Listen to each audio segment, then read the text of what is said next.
Entonces vamos a ver si recopilando, entonces, el sistema nervioso, ¿qué era? A manera de recopilación. Sistema nervioso, ¿qué era? Sistema nervioso.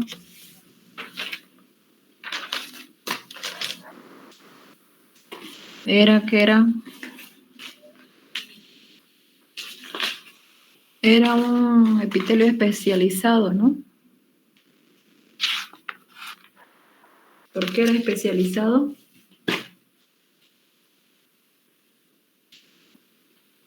¿Por qué? Porque conducía, ¿no? Era especializado porque conducía, sí, los impulsos eléctricos, muy bien. ¿En cuántas partes se divide el sistema nervioso?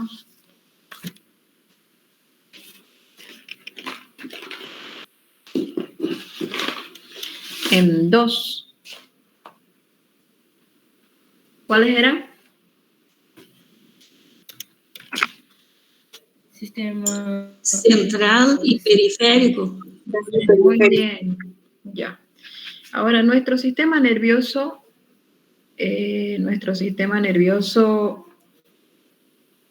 ¿cómo está conformada histológicamente?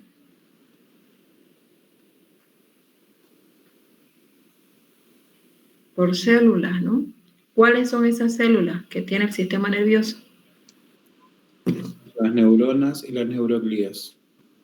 Muy bien, las neuronas y las células de sostén. ¿Cuál es la función de la neurona?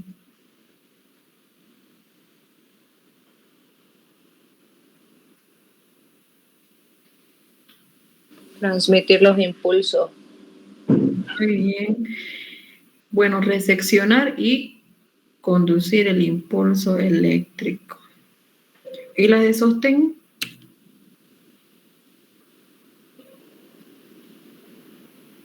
La de sostén, ¿cuál era su función?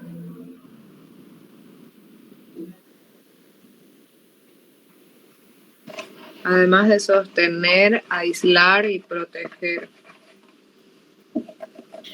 Muy bien, entonces proteger, aislamiento eléctrico y también interviene en el intercambio metabólico, ¿no? Aquí está su copia. Muy bien. Ahora, acerca de las neuronas, según la función que cumplen, ¿en cuántas categorías se dividen? Según la función.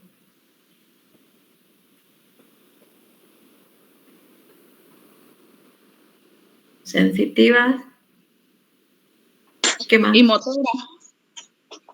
Motora, sensitiva y mictas. Interneuronas. Muy bien. Ahora, según la cantidad de sus prolongaciones citoplasmáticas, las neuronas se dividen en ¿cuántas neuronas? Multipolares, unipolares, pseudopolares.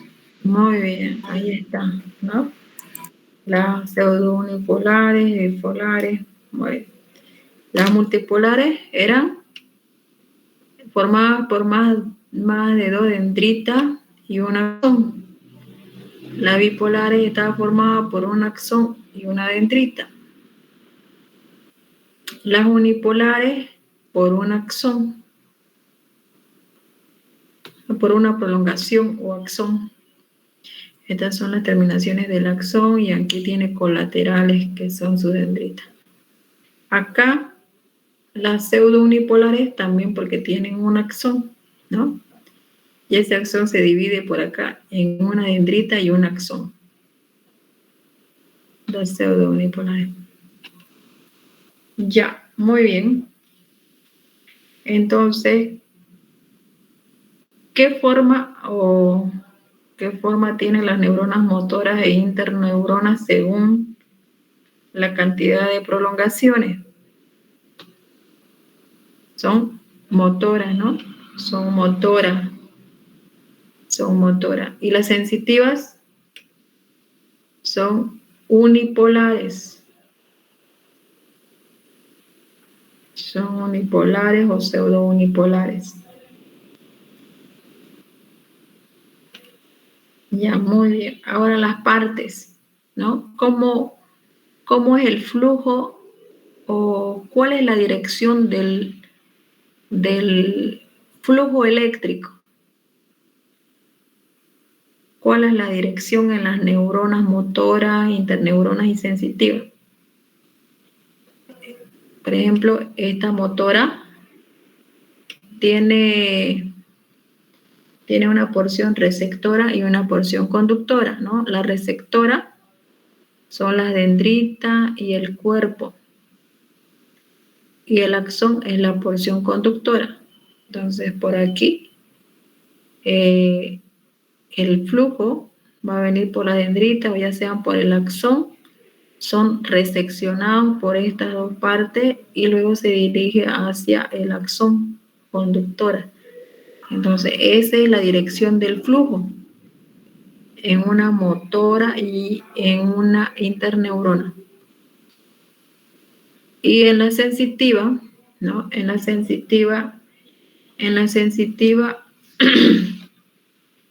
es el flujo de la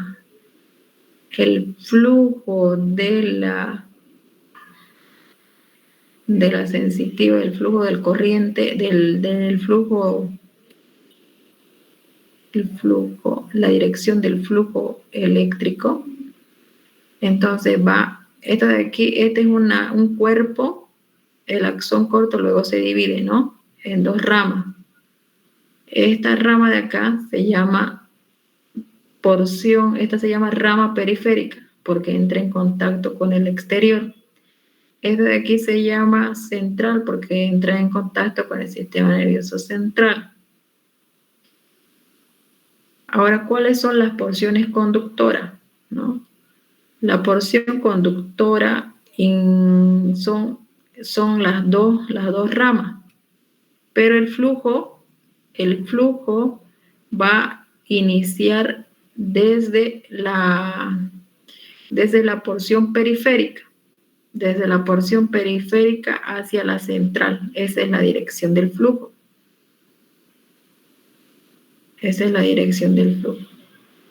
Entonces, el impulso viaja de la siguiente manera. Entonces, como esta es la sensitiva, vamos aquí. Como esta es la sensitiva aquí. Digamos que este es el exterior. Esta es la sensitiva, entonces esta es la periférica y esta es la central. Entonces, viaja el estímulo, se convierte en impulso. Ese es el flujo que pasa por la rama periférica, pasa por el cuerpo y pasa por la porción central. Y termina aquí, en la terminación axónica. Y esta terminación axónica entra en contacto con una interneurona, que la interneurona es igual que esta, ¿no? Pero pongámosle esta imagen echada aquí. Echada. Entonces, el flujo ingresa por las dendritas o por el cuerpo, ingresa ese flujo eléctrico, pasa por el cuerpo, luego por el soma, la interneurona. Y luego ese flujo pasa a la motora. Y la motora tiene esta forma, ¿no? Es multipolar. Entonces el flujo va a esta neurona, tenemos que ponerle cabeza abajo, porque el flujo va de dendrita a cuerpo, luego axón, ¿no? Pongámosle, imagínense que esta cabeza abajo nuestra neurona motora. Entonces así va el flujo y digamos por acá están las terminaciones axónicas y esa es la que entra en contacto con los efectores, ¿no? Y los efectores pueden ser esqueléticos, liso, cardíaco, glándula, ¿Y qué más? Esquelético, liso, cardíaco, glándulas. Eso puede ser. Una vez que ya hablamos las partes, que cuál es la porción conductora, porque estas ramas son dos conductoras, solamente que esta rama conductora es periférica y la otra es central. Ya sabemos cómo es la dirección del flujo. Ahora nos vamos a hablar sobre el flujo.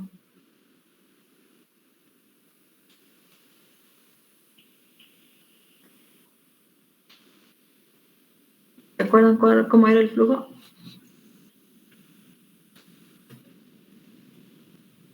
Ahí está el flujo.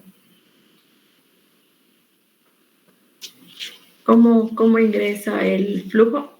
¿O qué es lo que ocasiona? Ahora vamos a hablar del flujo, pero ya más detallado.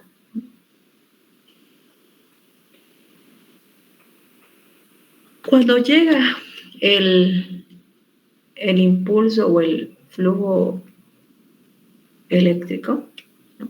Ese flujo corriente, cuando ingresa ese flujo, permite un cambio de voltaje en la célula, porque la célula está en reposo, ¿no? Está en reposo. Entonces llega ese voltaje, ya no está en reposo, está activo. Está activo. Entonces ese voltaje lo que cambia es la carga. Entonces estaba en negativo en el interior, llega el voltaje y lo cambia a positivo, ya está activo. ¿Y cómo se produce eso? Por los cambios de la permeabilidad de la membrana de la neurona. Entonces se aperturan los canales de iones, ¿no? Y van ingresando calcio, carga negativa, y no solamente calcio, también sodio, ¿no? Van ingresando y cambian la carga negativa en positiva.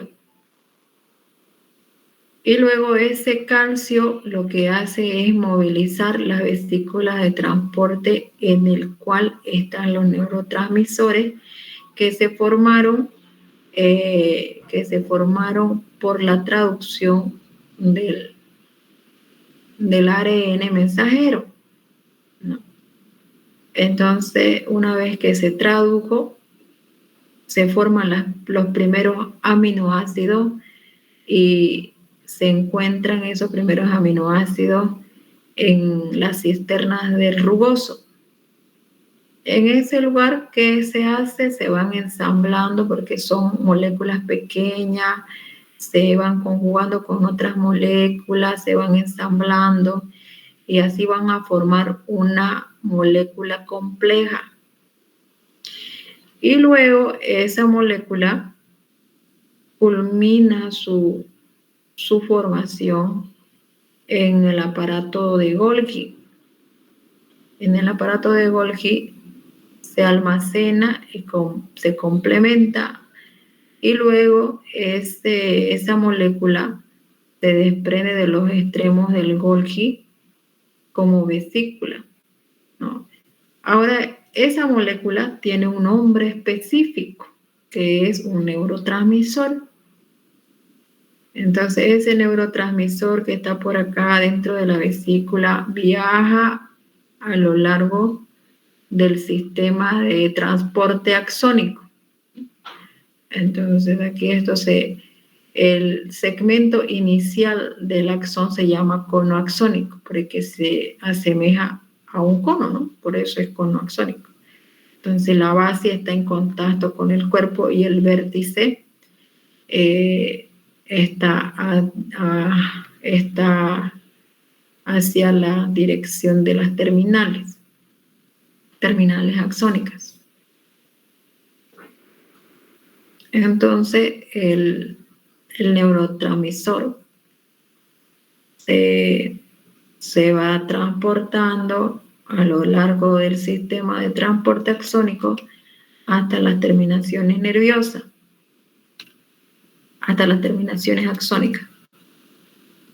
Entonces, esta terminación tiene un ensanchamiento y tiene su nombre, ¿no? ¿Cómo se llama? ¿Cómo se llama esa membrana? Membrana presináptica, ¿no? Membrana presináptica y esta es la membrana postsináptica. Pre, porque está antes de la hendidura sináptica. Este espacio estrecho se llama hendidura sináptica. Es este espacio, nosotros hemos dicho que las neuronas tienen, se encuentran, las sinapsis que eran contactos especiales, ¿no? Entonces, este es el contacto. Bueno, en sí no es que está adherida, ¿no? Sino que es existe un espacio estrecho denominado hendidura sináptica. Ya. Ahora, esto de acá, le estaba diciendo que esta es la membrana presináptica y postsináptica porque está después de la hendidura, ¿no? Esta pre es neurona, esta pos puede ser neurona y puede ser también los efectores. Entonces, los órganos efectores. Entonces, puede ser esquelético, puede ser liso, puede ser cardíaco, puede ser glándula.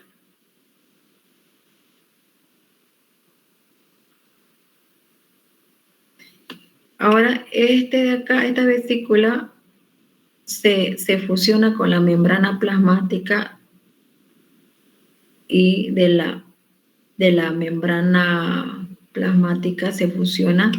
Aquí se libera, se vierte hacia el espacio el neurotransmisor y ese neurotransmisor se fija a los receptores. Y esa fijación del neurotransmisor genera un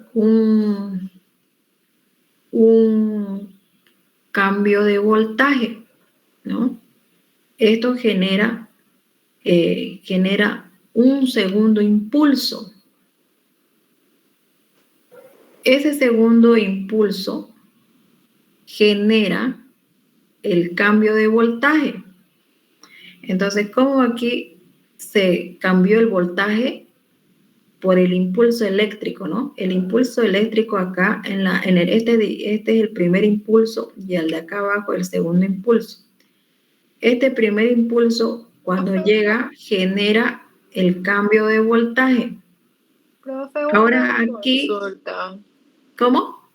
Es que pasa que no, el cursor de su computadora se ve mal. Entonces, cuando usted nos dice este es el primero o este es el segundo, nosotros no sabemos a cuál se refiere porque se mueven muchos cursores en toda la pantalla. O sea, toda la pantalla está llena de punteros que se mueven todo el tiempo. Entonces, a veces es bien complicado entender a cuál se refiere, digamos. Si no, quizás podríamos hablar de números. O sea, el número 1, número 2, número 3, quizás así es más fácil, porque yo la verdad me cuesta mucho entender cuando explica por eso, digamos, porque no se ve. Yeah. También, ¿no? También, a ver, vamos a verificar eso. ¿Se mueve mucho? A ver, vamos a ver. Uno de los compañeros dijo que está epiléptico. Seguramente. A ver, vamos a ver esta opción. ¿Dónde está el puntero? Pizarra. Pero esta pizarra no va a ir a pizarra, no.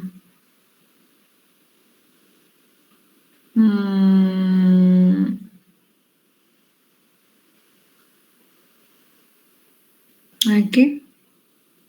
No, esta va a ir directo a pizarra. Es que este no tiene las mismas funciones que el Zoom. En el Zoom se puede rayar.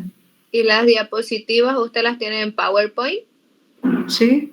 Porque No, en la misma diapositiva, si no podría agregarle algo, cualquier forma ahí en insertar. No, perdón, ahí en inicio había, hay cualquiera de esas para mostrarnos cualquier cosa. Así, así por lo menos el cursor que es el correcto sale con una cruz en vez de un punto. no, mire. Cuando se presenta se cambia. Ajá, sí, no la deja. Tiene que ser chico nomás. Aquí. A ver. Un redondo. Si no, la próxima vez hay que volver a hacerlo, ver con el ingeniero de sistema. Aquí. Ahí sí se ve la... No, a ver, control Z. Control Z. Control Z.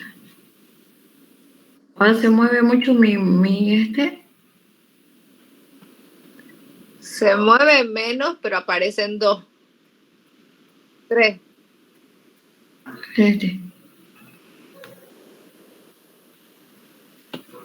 Ahora. Ese le va generando línea.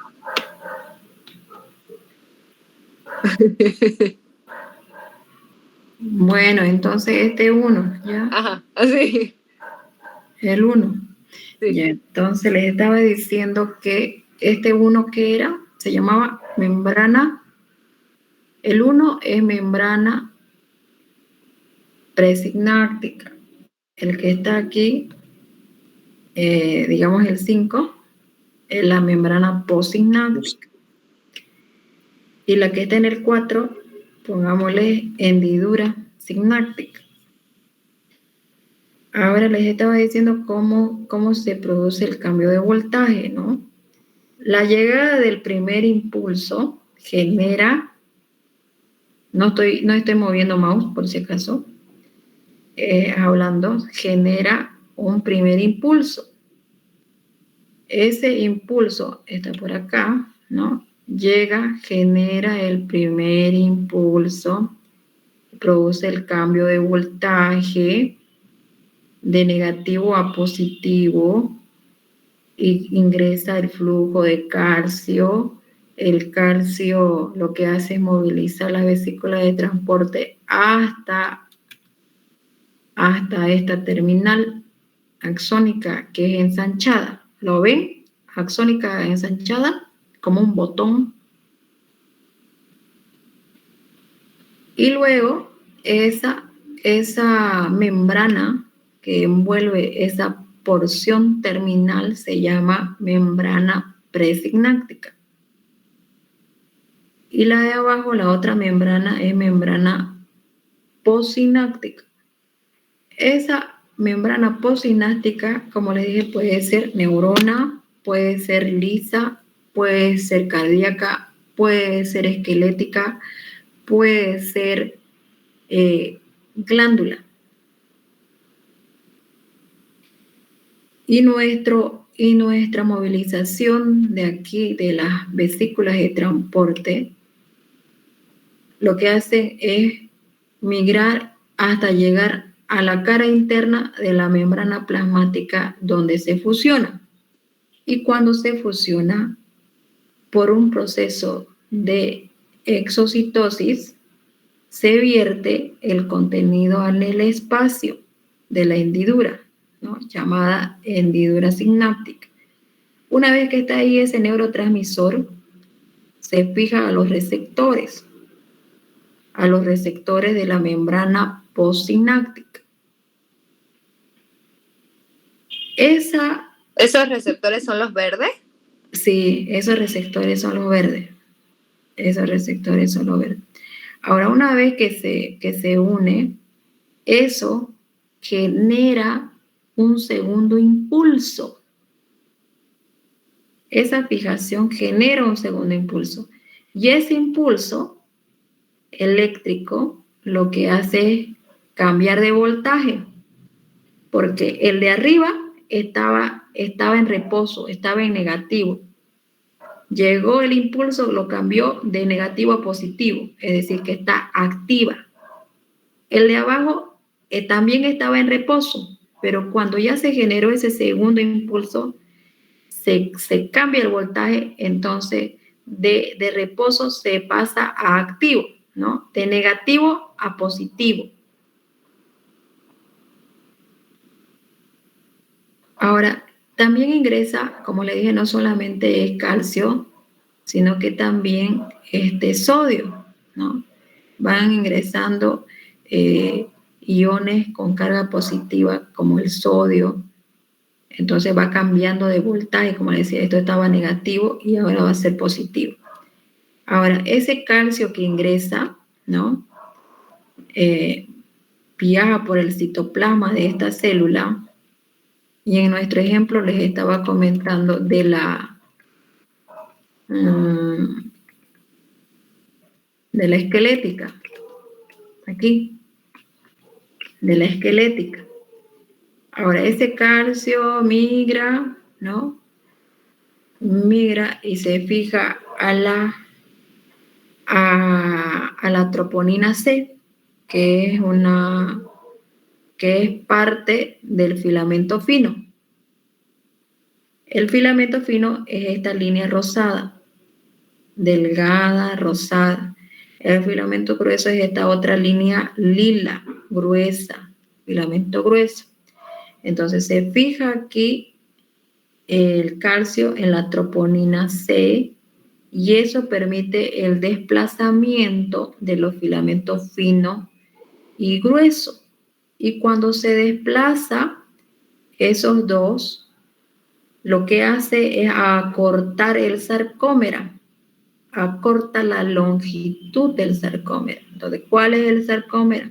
Este segmento que va de este disco Z a otro disco Z, va cortando la longitud por el desplazamiento de los dos filamentos. Entonces, como se acorta esto, también se va a cortar el otro sarcómero continuo y por lo tanto nuestra célula también se acorta, ¿no? Entonces, la esquelética también es una célula de estructura tubular larga que puede medir incluso hasta 30 centímetros. ¿No lo ven el bíceps que tienen ustedes? Largo. Entonces, así es nuestra célula de la esquelética. Entonces, si se acorta este sarcómero, por lo tanto, se va a acortar la célula, ¿no? En la longitud se acorta. Entonces, eso se llama contracción. Y esa contracción, ¿no? Mientras se está haciendo contracción, también existe relajación.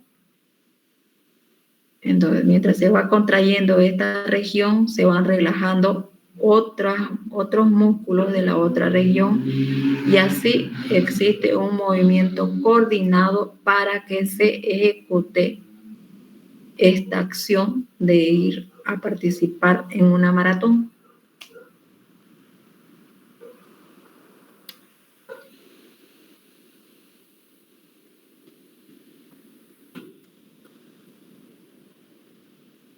¿Dónde está? Aquí está. Ahora, este neurotransmisor tiene un nombre. En este ejemplo, ¿no? Le dije que era la acetilcolina. Entonces, esa acetilcolina tiene varias funciones y entre ellas es actuar en algunos músculos, como también actúa en la emoción, en la atención. Y ustedes por cuenta propia van a leer en su libro de Ross, eso ya es memoria, todos los neurotransmisores, ¿no? ¿Cuáles son los neurotransmisores? Porque uno, en este ejemplo hemos mencionado, y tienen varios para memorizar, la noradrenalina, la dopamina, la serotonina, ¿qué más está por ahí? La neurotensina, son varios, sí. Son varios y ustedes lo van a memorizar y también van a estudiar su función, ¿no? De estos neurotransmisores. En conclusión, ¿qué podemos decir de la conducción nerviosa? Entonces, la conducción nerviosa o el impulso nervioso que viaja es un proceso electroquímico. Ahorita estamos viendo la parte química, porque también hay aquí, ¿no? Sinapsis química y sinapsis eléctrica. Entonces, el impulso es un proceso electroquímico que se propaga a lo largo de la célula nerviosa, ¿no? Y bueno, eso produce cambios en la permeabilidad de la neurona. Entonces, por tanto, existe entrada de iones. En su libro de Roth menciona en números el estado de reposo de nuestra neurona. Entonces, cuando está en reposo, tiene menos 70 milésimas de voltio. Menos 70 milésimas de voltio. Y cuando está activa, ¿no? Cuando está activa, ahí ya le sube más el valor, ¿no? Entonces es más 30 milésimas de voltio, ya es activo. Entonces aquí vienen esos términos que también están en su libro que dice despolarización, polarización. Cuando está en reposo, está polarizado. Cuando está en reposo, está polarizado o hiperpolarizado, ¿no? Súper reposado. Entonces, cuando está activo, se llama despolarizado. Despolarizado.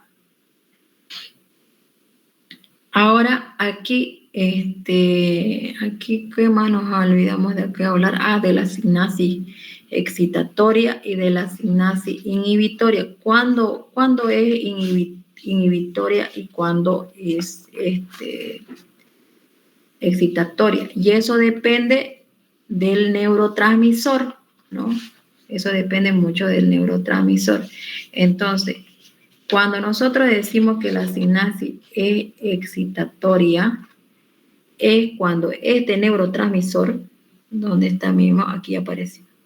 ¿Lo ven mi mouse? Mi puntero.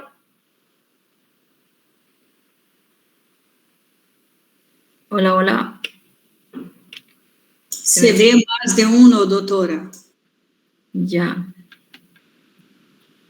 Se ven más de uno. Bueno, entonces les estaba diciendo cuándo es excitadora, ¿no? Cuándo es una sinapsis excitatoria. Entonces, cuando nuestro neurotransmisor, ustedes saben que nuestro transmisor son esos puntitos café, en la imagen, esos puntitos de café que están encerrados en unas vesículas que están color medio verde. Entonces, depende del neurotransmisor. Si ese neurotransmisor genera una inversión de voltaje e inicia un segundo impulso nervioso, entonces ahí se llama sinapsis excitatoria. Y el otro, ¿no? La sinapsis inhibitoria es si ese neurotransmisor, ¿no? Cuando ese neurotransmisor no genera un cambio de voltaje. Entonces, si no genera un cambio de voltaje, por lo tanto, no va a generar un segundo impulso, ¿no?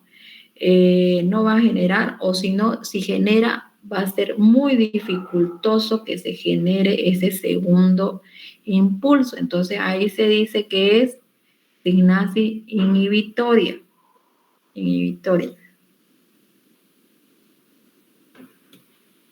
Aquí tenemos la sinapsis química y eléctrica, ¿no? La sinapsis química, entonces, tiene 3 componentes que hemos mencionado. ¿Cuáles eran?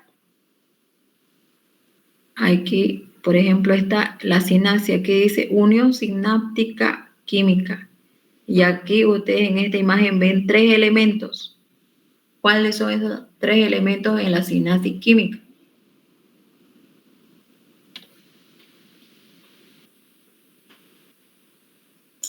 Doutora, tem como aumentar um pouquinho a imagem? Por favor. No hay como, pero se visualiza claramente ahí que hay 2 membranas, ¿no? Una membrana, la membrana que está arriba en forma, esa membrana que está arriba, ¿no? Se llama la membrana presináptica. Y abajo hay otra membrana. Esa es la membrana postsináptica.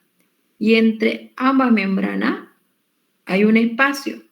Y esa se llama hendidura presináptica. Bueno, hendidura sináptica. Entonces, esos son los componentes de la sinapsis química. Ahora, esta sinapsis química permite, ¿no?, el paso de neurotransmisores, ¿no?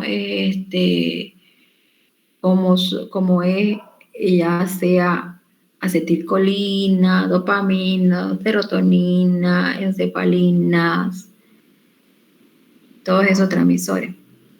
Por eso es sinapsis química. En cambio, la otra, la que está aquí, la sinapsis eléctrica, ese contacto, ¿no? Es simple al igual que el contacto con las células epiteliales, ¿no? Las células epiteliales están unidas, están adheridas unas cerca de otras. Y esa adherencia es una adherencia simple. ¿Se acuerdan de alguna? De alguna adherencia de las células epiteliales, eran varias.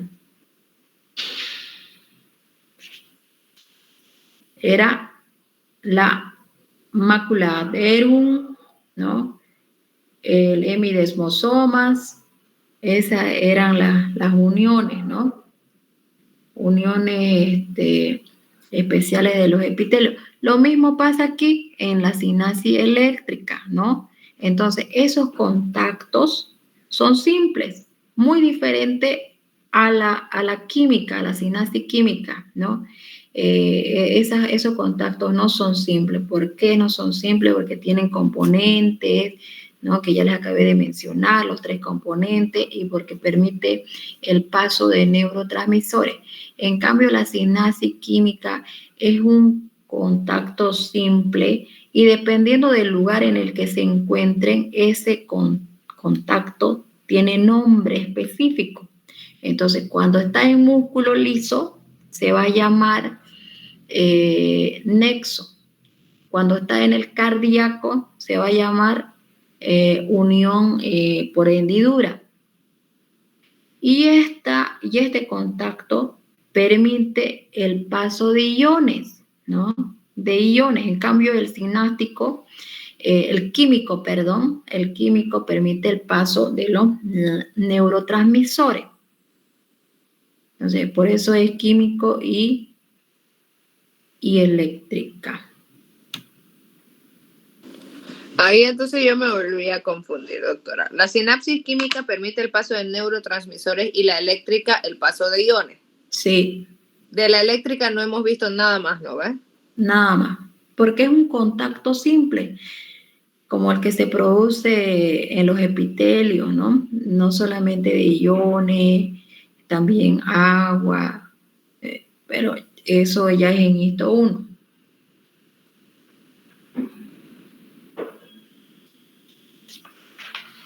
Eso, entonces ahora nos vamos Ya hemos hablado. Esto de acá, por ejemplo, miren, estas imágenes corresponden a nuestra neurona y a la célula de satélite, ¿no? Entonces, ¿cuál es la neurona? Este de acá. Esto de acá es el pericarión, es el cuerpo de la neurona. Este es el núcleo y este es el nucleolo. Un núcleo central, un nucleolo también central. Aquí lo ven medio excéntrico, ¿no? Fuera el nucleolo, porque esta es una imagen panorámica. Pero si nosotros lo vemos, nuestras neuronas en 3D, entonces se va a ver que está un poco volcada, ¿no? Ese núcleo en 3D. Y bueno, ¿cómo lo reconocen? Porque tiene una semejanza a ojo de buey. ¿No lo ven aquí? Miren, acá el cuerpo de la neurona, aquí el cuerpo de la neurona, el núcleo, el nucleolo, el núcleo y el nucleolo. Y se ve como unos 2 ojos de buey.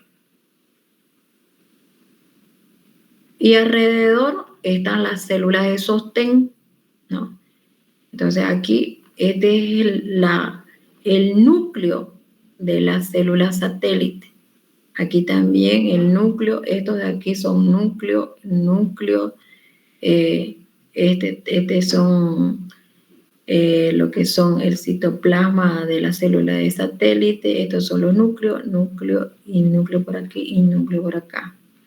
¿A las células de satélite es lo mismo que las células de sostén? Sí, las células de sostén es un nombre generalizado, pero tienen nombres específicos, depende de dónde se encuentren, si están en el sistema nervioso central o periférico. Ahorita vamos a ver por acá entonces. Por ejemplo aquí, no. A ver. Creo que ese de allá es. Sí, ese de aquí, esta imagen. Acá, ¿verdad? El primero, creo que ese es más completo, esta imagen de acá. El primero que lo vemos por allá. Este de aquí. Este. Por ejemplo, este de acá. Esta es una neurona, esta es otra neurona. Y aquí, al lado de la neurona, están las células de sostén. Pero esta célula de sostén, como le dije, es un nombre generalizado y tiene nombres específicos dependiendo en dónde se encuentren. Entonces, si están en el sistema nervioso central, ¿no? Se van a llamar neuroglias, ¿no? Y esas neuroglias también son un nombre generalizado, o glías también se llama. Son generalizados. Entonces, ¿cuáles son los nombres específicos de las células de sostén en el central? Son los oligodendrocitos, aquí hay otro oligodendrocito, aquí hay una microglia, acá otra microglia, y luego están los astrocitos. Ese es en la central. Y en la periférica, ¿no? En la periférica hay 2 células nomás en la periférica. Entonces, también hay neuronas en la periférica. Entonces, acá hemos visto a nuestras células satélite, ¿no? Y aquí, por ejemplo, aquí, en esta imagen, miren, central y periférico. Aquí está nuestra neurona, acá está nuestros astrocitos, alrededor de nuestro astrocito, nuestro oligodendrocito, aquí otro oligodendrocito, y nuestra microglia por acá, nada más pequeña, una célula de menor tamaño. Y luego tenemos por acá, este es en el periférico. Las células de sostén son las células de Schwann y las células satélite. Y en ambas hay neuronas. Acá hay neuronas y también hay neuronas. Entonces, ¿qué son las células de Schwann? Para recordar, a ver, vamos a recordar células de Schwann. ¿Son las que forman la vaina de mielina? Muy bien, entonces son las que van a secretar la mielina, ¿no? A lo largo, bueno, no en toda la longitud del axón, porque este es el cuerpo de la neurona, y este es el axón, ¿no? es el axón. Entonces, en sectores del axón va a secretar mielina. A eso se llama esa secreción que está en segmentos a lo largo de la neurona, se van a llamar vaina de mielina, ¿no? Y esas vainas de mielina, en la parte externa de la vaina de mielina, va a haber una capa de células. Esta es la capa de células que son las células de Schwann. Esta de aquí, célula de Schwann. Pero, ¿cómo la ven a esta célula de Schwann? Enrollada, ¿no? Entonces la vamos a desenrollar. ¿Dónde está? Aquí, miren. Esta está desenrollada.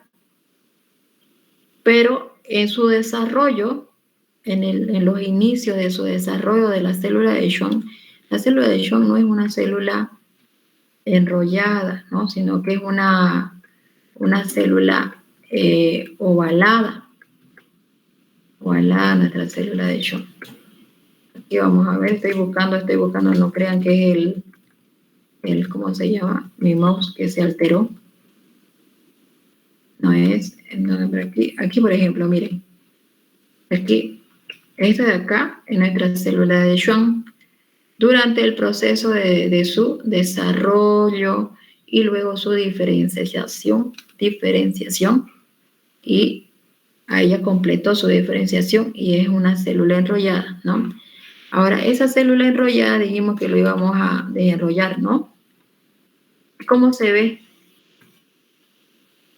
Esta está más o menos esa célula.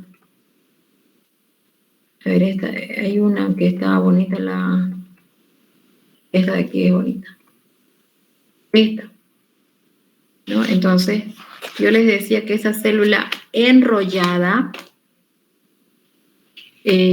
bueno, cuando va enrollándose, va comprimiendo su citoplasma, ¿no? Va comprimiendo el citoplasma, como ustedes ven aquí.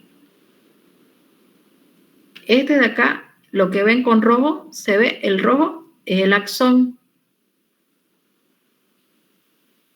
Esta prolongación con un eje longitudinal horizontal a mi imagen es el axón. Y luego, esa imagen que ustedes ven como una capa, color rosada, es nuestra célula de Schwann. Y bueno, en un extremo de esa capa encontramos una estructura ovalada de color azul que corresponde al núcleo de la célula de Schwann. Yo les decía que esta célula se enrolla en manera de espiral. Por ejemplo, en esta imagen, esta es una imagen con microscopio electrónico de un axón en un corte transversal. Entonces acá, esto de acá es el axón, y esta imagen densa, oscura, son las células de Schwann enrolladas. Entonces aquí lo desenrollamos. Y como le dije, al momento de enrollarse, elimina citoplasma, ¿no? Se va eliminando por presión. Entonces, quedan residuos de citoplasma. Aquí, estas líneas verticales, bueno, estas líneas perpendicular al eje longitudinal del axón, estas son, ¿no? Estas líneas perpendiculares son remanentes de citoplasma, residuos de citoplasma, y esos vienen a constituir lo que son las incisuras de Smith-Lanterman. Pero no solamente están perpendiculares al eje longitudinal los residuos de citoplasma, sino que también encontramos paralelo, ¿no? Paralelo al eje longitudinal del axón, encontramos también residuos, ¿no? Aquí, estos de acá, estos rosados que ustedes ven. Eso se llama collarete citoplasmático interno de la célula de Schwann. Ahora, en el otro extremo, también tenemos residuos de citoplasma, ¿no? Paralela al eje longitudinal del axón, pero más distal. Entonces, a eso se llama collarete citoplasmático externo de la célula de Schwann. Cuando nosotros realizamos un corte transversal a ese axón, como visualizamos en esta imagen, ese collarete citoplasmático interno de la célula de Schwann se denomina ese pliegue, aquí está el pliegue, mesoaxón interno. Ahora, ese collarete citoplasmático externo de la célula de Schwann, en este corte transversal, este pliegue, el de arriba, ¿lo ven? Hola, hola, hola, ¿están ahí? Sí, doctora. Ya pensé que se me fue el internet. Entonces, aquí se llama mesoaxón externo. Aquí está, el mesoaxón externo. Mesoaxón externo. Ahora, estas membranas enrolladas, ¿no? De las células de Schwann son membranas plasmáticas que se enrollaron, entonces sufren adherencias, ¿no? Adherencias, las membranas. Y esas adherencias se visualizan como líneas densas mayores. Entonces aquí vamos a ver las líneas densas mayores. ¿Dónde está? ¿Dónde está? Por aquí, por aquí. Aquí, no, aquí.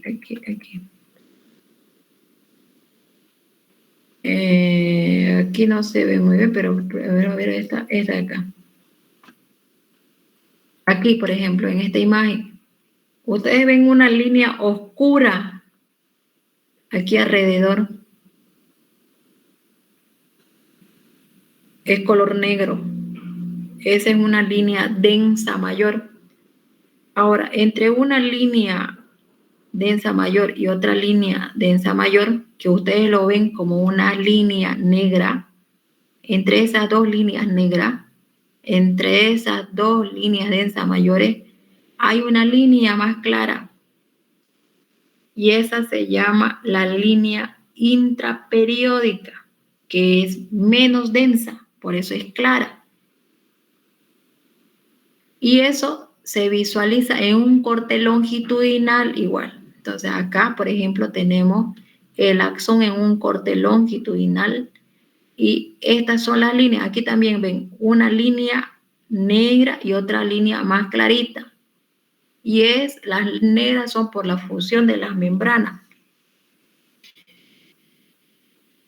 Entonces esas ahí son las líneas densas mayores y las líneas más claras son las líneas intraperiódicas, ¿no? Entonces aquí se visualizan. ¿Se ve mi mouse? Hola, hola, hola. Sí, ve, doctora. Ya. Bueno, ahí están, ¿no? Ahora, ¿cómo se forma el nódulo de Ranvier, ¿no? El dibujo animado, yo siempre digo, los dibujos animados no representan la realidad, ¿no? Y los nódulos de Ranvier son este segmento de la neurona. ¿No? Son estos segmentos. Entonces, ¿cuál es el segmento, doctora? Estos residuos, ¿no? Estos de acá son residuos de citoplasma. Entonces, aquí, estos son residuos de citoplasma. Entonces, acá hay un ensanchamiento, ¿no? Acá también otro. Acá, porque eso va enrollándose y los residuos se quedan en los extremos, ¿no? Y también quedan residuos en el interior de la célula. Y estos residuos son la parte externa. Aquí hay residuos citoplasmáticos, residuos citoplasmáticos, residuos citoplasmáticos. Entonces, esa parte es como si no estuviera comprimido muy bien, entonces forman los nódulos de Ranvier. Y la otra parte de acá, ¿no? La parte que está esta es una célula de Schwann, ¿no? Estas son células de Schwann. Entonces, la parte que está, esta parte de aquí, la parte media, es decir, esta parte, estamos hablando la parte media de la célula de Schwann enrollada, esas están bien comprimidas, ¿no? Están comprimidas, entonces forman, esta parte, forma el segmento internodal.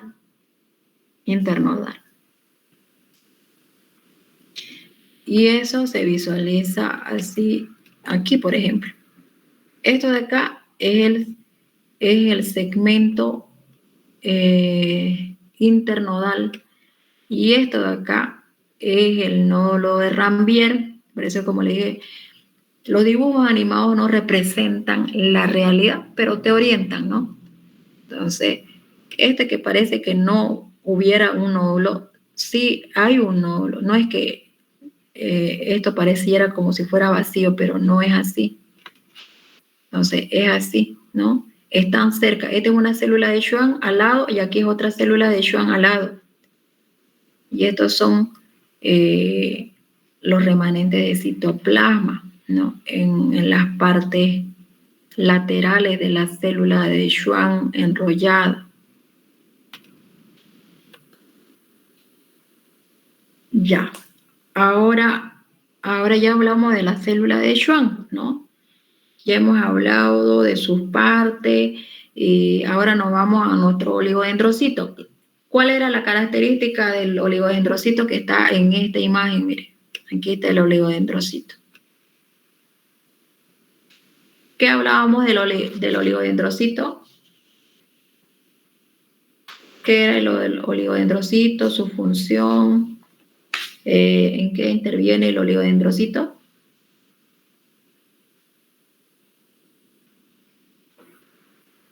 Hola, hola, hola.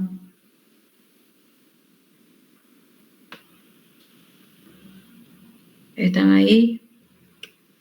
Están ahí. Entonces, ahí se ve mi mouse. Miren. ¿Se ve o no se ve? Sí, ahí se ve. Ya. Muy bien. Ya, entonces le decía, ya lo conocemos al de Schwann. Ahora nos vamos a otra célula de sostén, pero en la central. Y está aquí nuestro oligodendrocito. ¿Por qué hablamos de él? Porque se parece a la célula de Schwann en función. Entonces, este oligodendrocito va a secretar mielina. Pero me dirán, doctora, ¿y para qué sirve la mielina? ¿No? Entonces, la mielina lo que hace es, permite aquí, por ejemplo, ¿dónde está la otra mielina por acá? Aquí. En esta imagen. Es mielina. Entonces, ¿para qué sirve la mielina?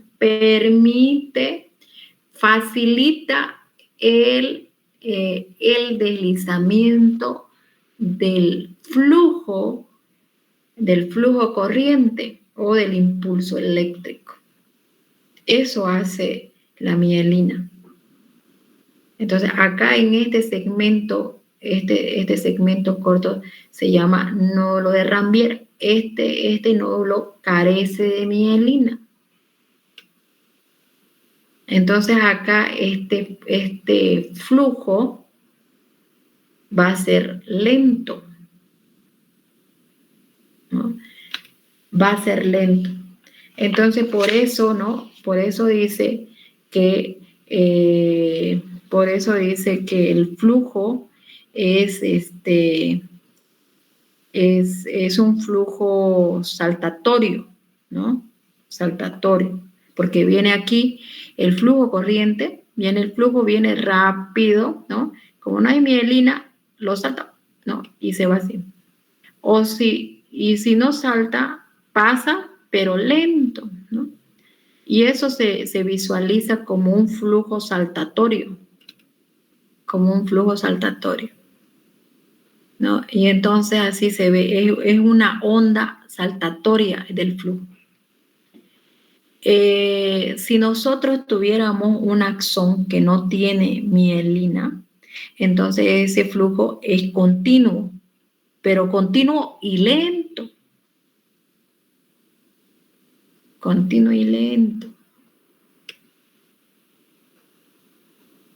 Por eso dice en su libro de Rose, la conducción es de tipo saltatorio. Ya, ahora sí, ya nos pasamos al otro, ¿no? Nos vamos a la célula del oligodendrocito. Aquí. Estábamos diciendo que él secreta, ¿qué secreta? Mielina, muy bien, mielina. Entonces, como ven nuestro dibujito, esta celulita va extendiendo su citoplasma, ¿no? Como unas lengüetas se están extendiendo. ¿Hacia dónde? Hacia un segmento del axón de la neurona. Entonces aquí, este es el axón de la neurona, axón de la neurona, axón de la neurona.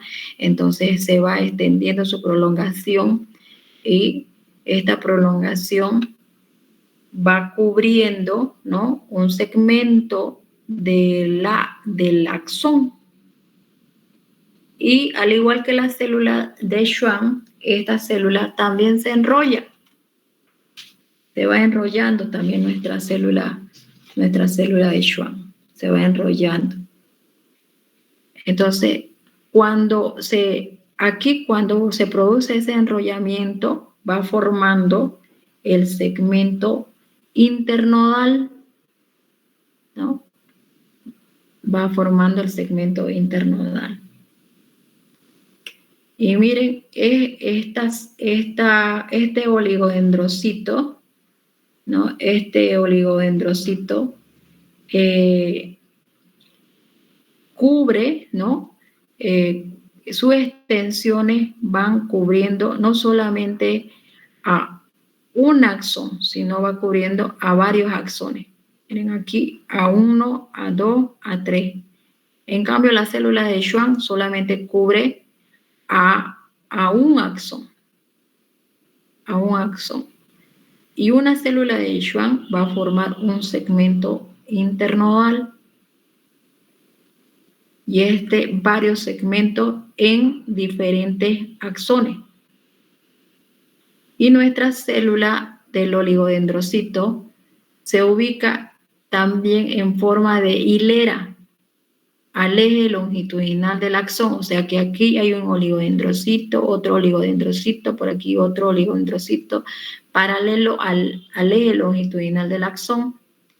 Y desde ahí van emitiéndose, ¿no?, sus prolongaciones para cubrir un segmento del axón y formar el segmento internodal.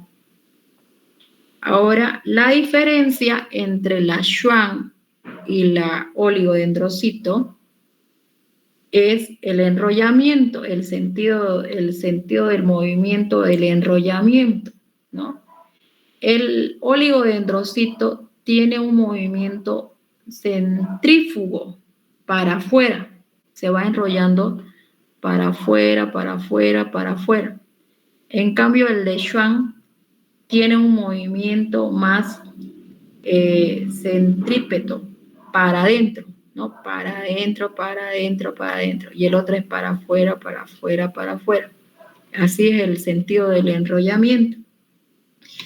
Y otra de las diferencias es los nódulos, ¿no? En la central, nuestro oligodendrocito, los nódulos de Ranvier son más grandes en comparación con los nódulos de Ranvier, ¿no? Son más pequeños en el periférico, los nódulos. Entonces, como son grandes, por ende, se visualiza mejor la conducción saltatoria en el sistema central, ¿no? Entonces, como les decía, el flujo es saltatorio, tiene una onda saltatoria y eso lo hace más eficaz en la conducción del impulso en el sistema nervioso central. En cambio, en el periférico, ¿no? En el periférico, como les dije, los nódulos son más pequeños. Y otra de las diferencias es la presencia de las cisuras, ¿no? Las cisuras de Laterman, las incisuras de Laterman. ¿Dónde están las cisuras de Laterman? Aquí. Es Chismec. Aquí no se nota. Aquí está. Es Chismet Laterman, parece que dice. Ya, esas incisuras de Laterman. Bueno, en la central, ¿no? El oligodendrocito también tiene estas, cisuras, ¿no? También tiene estas cisuras porque también va perdiendo, se va eliminando citoplasma por enrollamiento de sus prolongaciones. Entonces, en el oligodendrocito, casi en cantidad es menor, ¿no? En cantidad es menor las incisuras y en las células de Schwann son en mayor cantidad las incisuras. Y esto puede deberse que en el oligodendrocito se debe porque hay más células de sostén que ayudan a la compresión del citoplasma. Entonces, por eso el oligodendrocito tiene menos incisuras que en las células de Schwann, que son en menor cantidad. Esa es otra diferencia. Y ahora nos vamos. A ver, ahora ustedes, si me pueden explicar la función, a ver de qué célula. Así en resumen.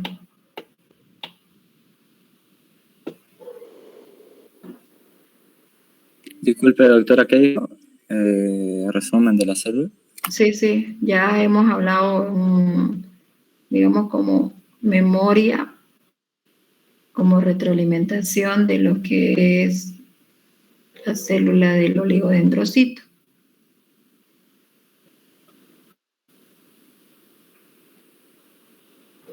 A ver, las microglias, háblenme algo de las microglias. Ahorita vamos a buscar la microglia, por aquí debe estar, aquí está la microglia. Estas son las celulitas más pequeñas, ¿no? Son células de menor tamaño, ¿su función cuál es?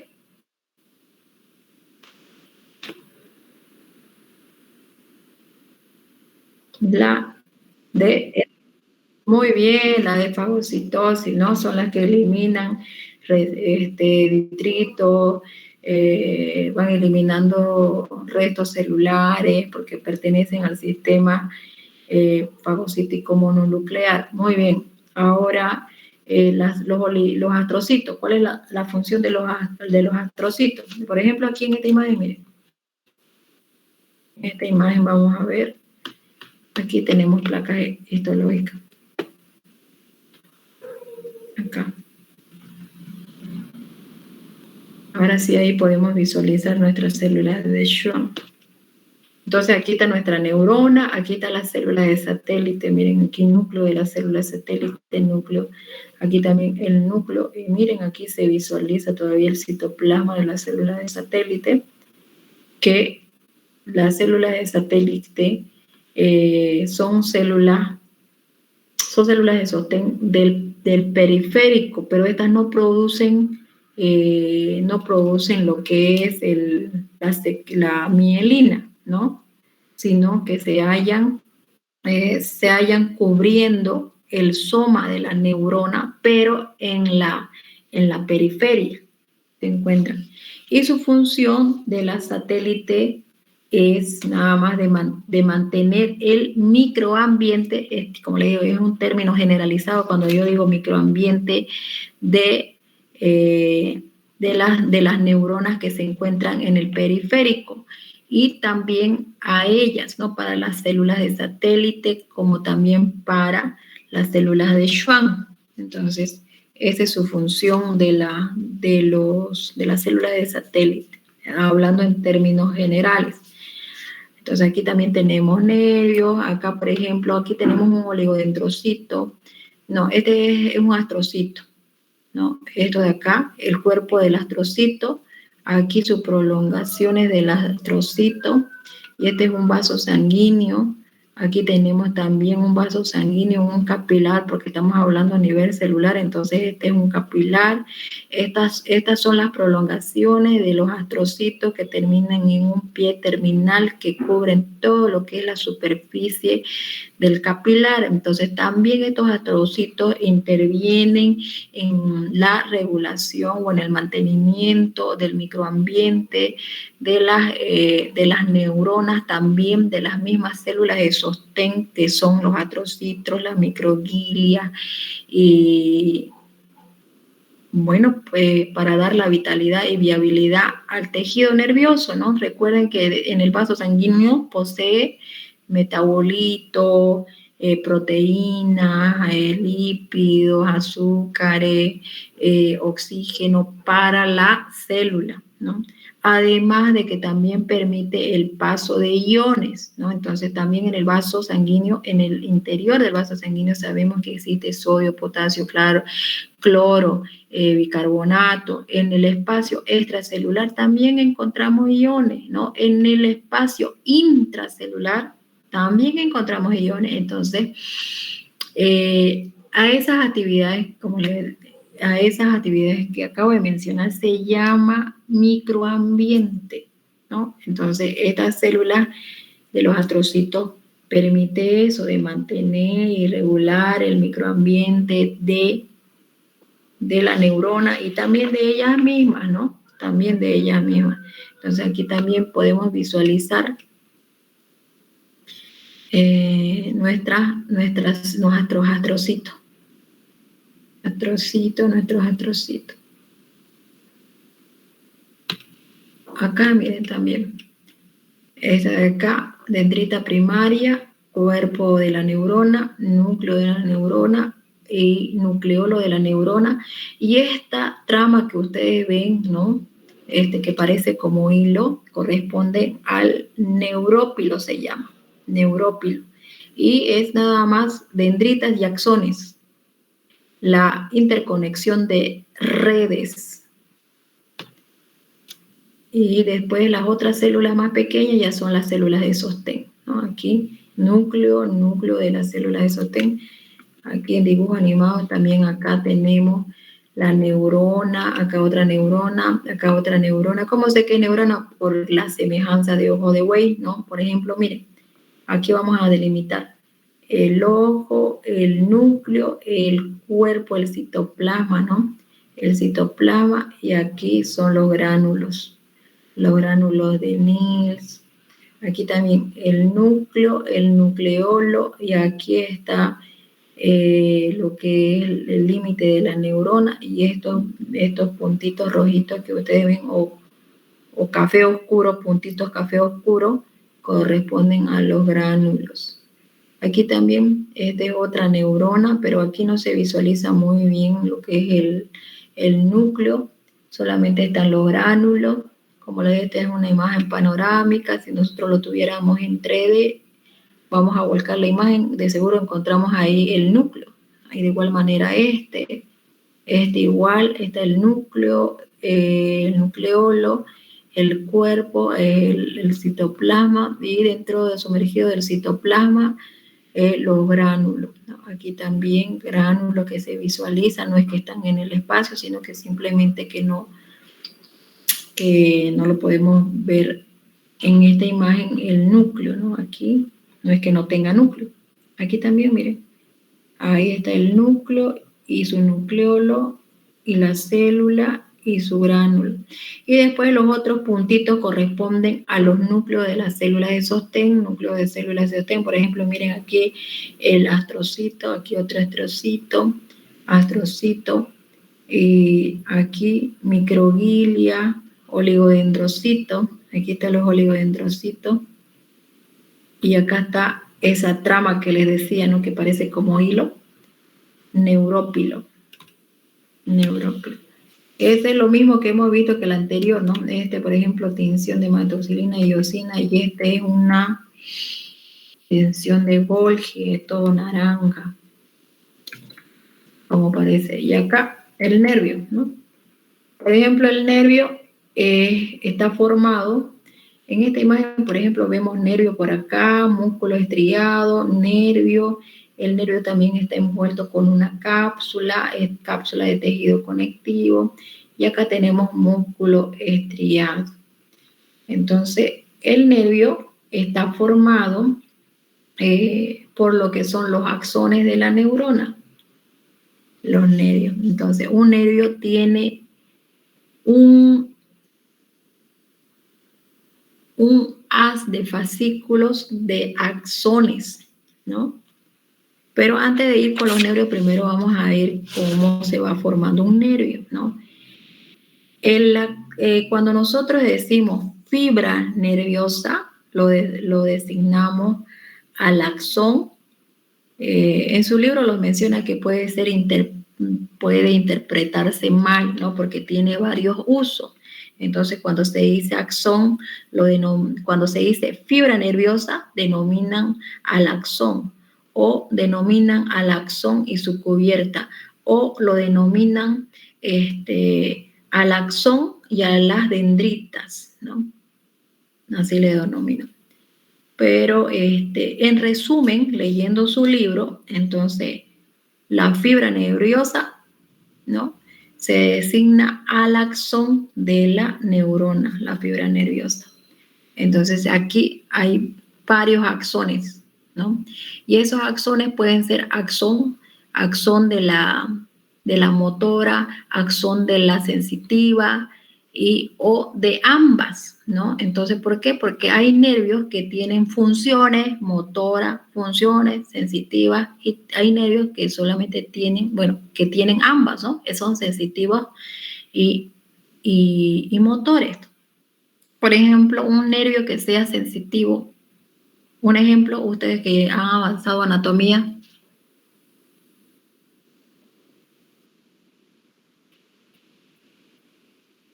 quinto par craneal, ¿cuál es ese quinto par craneal? ¿Cuál es?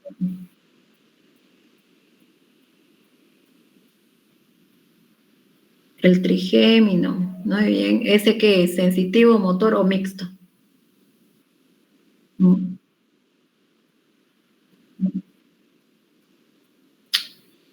¿Cómo es? Es mixto. Es mixto. Es mixto. Ya, a ver, pero un sensitivo puro.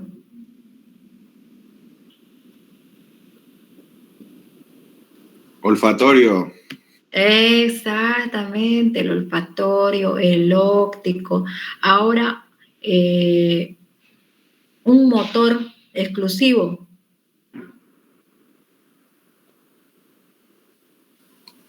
Oculomotor. Exactamente, muy bien, oculomotor externo del ojo, muy bien. Entonces, este nervio puede estar formado por esas neuronas, ¿no? Puede ser solamente neuronas, los axones de las neuronas sensitivas o los axones de las neuronas motoras o los axones de ambas, ¿no?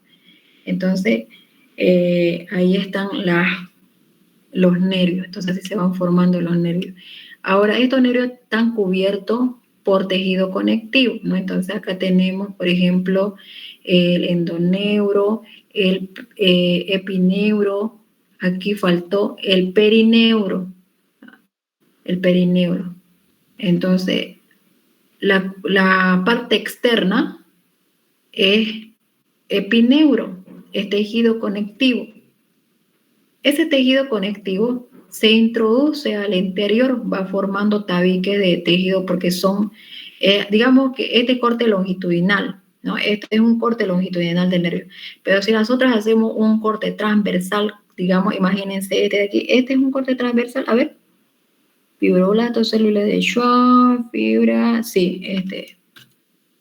Aquí, miren, este es un corte transversal del nervio. Entonces, el corte transversal, miren, un fascículo, otro fascículo y otro fascículo, y va a formar un nervio. Y ese fascículo está formado por fibras. Entonces, la parte externa que ustedes ven es tejido conectivo que envuelve un nervio. Y ese tejido conectivo se introduce al interior, ¿no?, del nervio, formando tabique, porque este es un tabique de tejido conectivo, este es otro tabique, otro tabique. Entonces, cuando va a envolver ese tejido conectivo que envuelve a un fascículo, se va a llamar perineuro. Ahora, ese tejido conectivo aún se introduce más al interior del nervio. Y en el interior está formado por fibras nerviosas. Entonces, ese tejido va a envolver a una fibra. Y cuando envuelve a una fibra, todos esos puntitos que ustedes ven ahí, puntito, puntito, puntito, ¿lo ven los puntitos? Eso, entonces, esos son las fibras.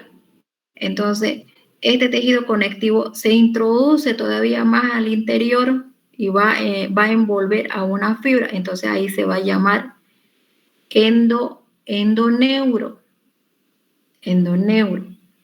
Ahora vamos a hablar de la cubierta del epineuro. Entonces, es un tejido conectivo, es una capa gruesa que puede contener, como ustedes ven, adipocitos, ¿no? Aquí tiene adipocitos, ahí estamos visualizando los adipocitos, miren acá, aquí se nota mucho más mejor los adipocitos en el nervio. ¿Han separado nervios en anatomía? ¿Disecciones han hecho?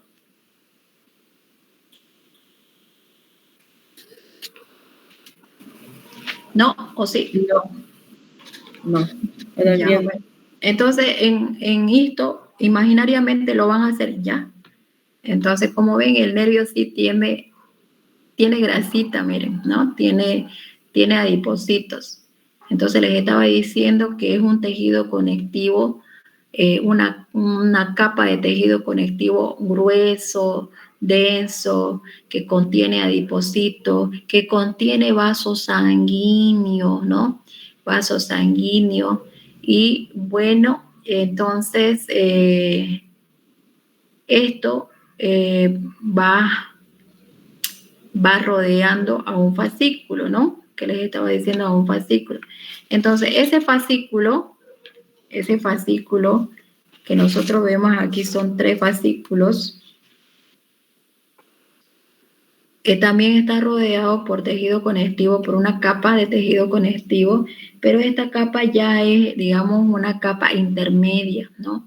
Una capa no es ni gruesa ni muy delgada y delicada como en el endoneuro.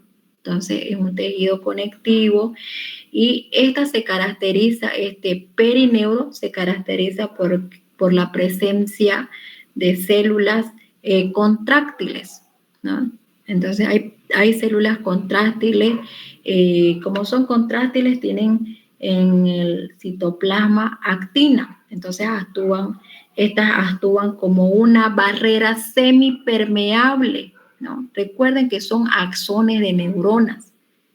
Entonces, es una barrera semipermeable que impide el ingreso, ¿no?, de agentes externos. Ahora, esa capa de célula, además de contener células, ¿no? Esa capa de tejido conectivo, además de que tiene células contráctiles, también contiene, como todos los tejidos conectivos, fibras de colágeno, pero aquí está rodeando un fascículo, es decir, que ya el tejido ya va siendo más simple cada vez, ¿no? Ya va siendo en vez de ser fibra, ahora es fibrilla de colágeno. Ya es una molécula más pequeña que una fibra de colágeno, una molécula más pequeña. Entonces ahí tenemos en su composición del tejido conectivo fibrillas de colágeno, ¿no? Y también tenemos aquí, ya no tenemos fibroblastos aquí en esta parte, ¿no? Y saben muy bien que los fibroblastos son característicos de los tejidos conectivos, pero en este caso no tiene fibroblastos. Entonces, los responsables de la secreción de estas fibrillas de colágeno son estas células contráctiles. Entonces, se ve que tiene una función protectora, ¿no? Protectora el perineuro. Entonces, cuando está protectora, ¿a quién? A la fibra, al axón de la neurona, ¿no? Entonces, cuando las células que están en contacto con el axón de la neurona,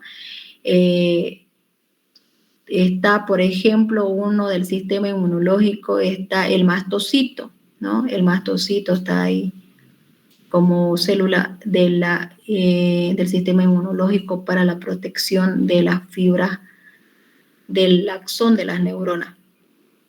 Ahora nos vamos al endoneuro, ¿no? Al endoneuro. Entonces, el endoneuro ya también es un tejido conectivo, ya cada vez, como les digo, más simple, ¿no? Es un tejido conectivo más delicado, más delgado, que rodea a una fibra nerviosa individual, ¿no? A un axón individual. Y bueno, estas fibras que encontramos en esta lámina, aquí sí encontramos algunos escasos fibroblastos, y luego encontramos lo que es también fibrillas de colágeno que, bueno, son secretadas probablemente por las células de Schwann, ¿no? Por las células de Schwann. Recuerden que está en la periferia, entonces las células de sostén son las de satélite y las de Schwann. Entonces, las de satélite solamente intervienen en el mantenimiento, en el intercambio, y las células de Schwann son las secretoras, ¿no? Las que secretan mielina, y como les dije, probablemente estas sean las que secretan las fibrillas de colágeno en la formación del endoneuro. Bueno, ¿qué hora es?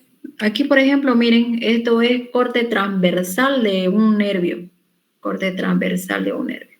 Acá, miren, se visualiza un fibroblasto por aquí. Los fibroblastos son más planos que las células de Schwann. En cambio, las células de Schwann tienen el núcleo es una estructura ovalada. En cambio, el fibroblasto es plano, como una fibra, por eso es fibroblasto, ¿no? Y aquí están, miren, aquí se nota el axón de la neurona, ¿no? Los nódulos de Ranvier, y estos son los segmentos internodales en el cual están la mielina. En un corte transversal, ¿qué más ahí se ve? ¿Qué hora es, jóvenes? Para seguir hablando, y eso que solamente hemos hablado, la cubierta de la neurona. Ahora falta que ahora hablemos la cubierta del sistema nervioso central. El encéfalo está cubierto también por un tejido conectivo. La médula espinal también está cubierto por un tejido conectivo, y tienen nombres, ¿no? Son la dura madre, la aracnoide y la pía madre. Están ahí, me fui o yo. Ya son las 10:30.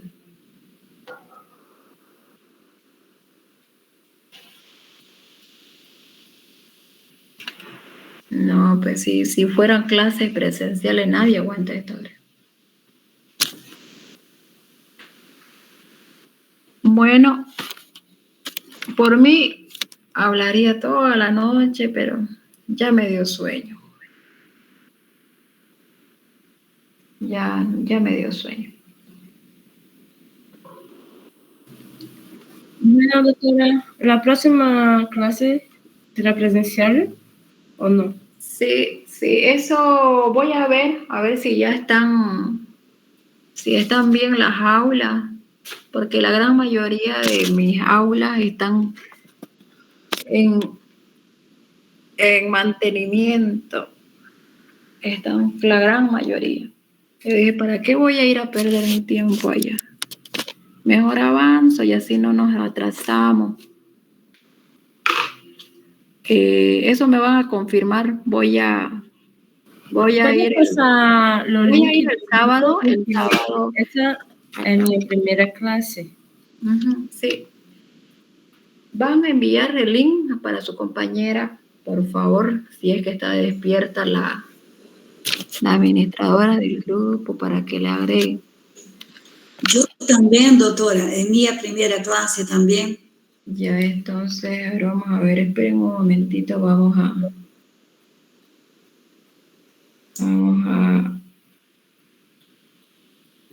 este grupo C, ¿no? C. Sí. Ahorita voy a verificar quién es la administradora o el administrador.